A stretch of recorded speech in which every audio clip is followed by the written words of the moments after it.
আমার বউ যাকে নিয়ে আমার বউ যাকে যে নিয়ে গেছে তার বউকে আমি নিয়ে গেছি।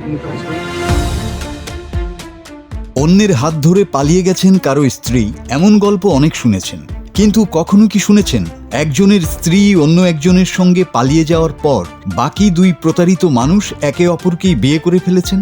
শুনতে সিনেমার গল্প মনে হলেও ঘটনাটি বাস্তবে ঘটেছে, আর এই অদ্ভুত ঘটনাই এখন সোশ্যাল মিডিয়া থেকে চায়ের আড্ডা সর্বত্র আলোচনার কেন্দ্রবিন্দু।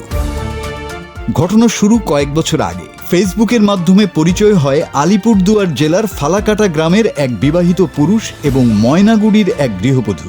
সাধারণ বন্ধুত্ব থেকে ধীরে ধীরে রূপ নেয় গভীর সম্পর্কে।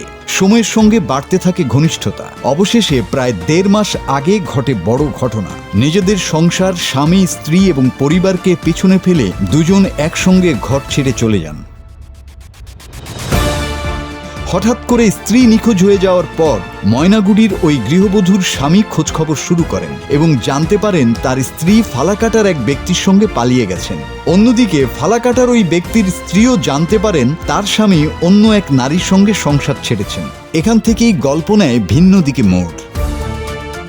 অবশেষে সামাজিক রীতিনীতি মেনে জলপাইগুড়ির ময়নাগুড়ির ধর্মপুর এলাকার জোড়পাকড়ি কালী মন্দিরে বিয়ে করেন ফালাকাটার ওই নারী এবং ময়নাগুড়ির ওই ব্যক্তি। শুধু বিয়েই নয়, অতিথিদের জন্য ছিল ভুরিভোজের আয়োজনও। আর এই বিয়ের খবর ছড়িয়ে পড়তেই গোটা এলাকায় শুরু হয় তুমুল আলোচনা। কেউ বলছেন এটি ভালোবাসার নতুন অধ্যায়, আবার কেউ বলছেন এ যেন বাস্তব জীবনের এক অবিশ্বাস্য পালাবদল। স্থানীয়দের অনেকেই রসিকতা করে বলছেন রাজনৈতিক পালাবদলের কথা অনেক শুনেছি, কিন্তু দাম্পত্য জীবনে এমন স্বামী স্ত্রীর পালাবদল এই প্রথম দেখলাম।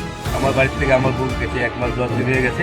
আমার বউ ছিল না, তার জন্য আমি বিয়ে করি। আমার বউ যাকে নিয়ে আমার বউ যাকে যে নিয়ে গেছে তার বউকে আমি নিয়ে গেছি। তবে এই ঘটনার বিষয়ে সংশ্লিষ্ট পরিবারগুলোর পক্ষ থেকে থানায় কোনো আনুষ্ঠানিক অভিযোগ করা হয়েছে কিনা সে বিষয়ে এখনও স্পষ্ট কোনো তথ্য পাওয়া যায়নি। Desk report, Bangla TV.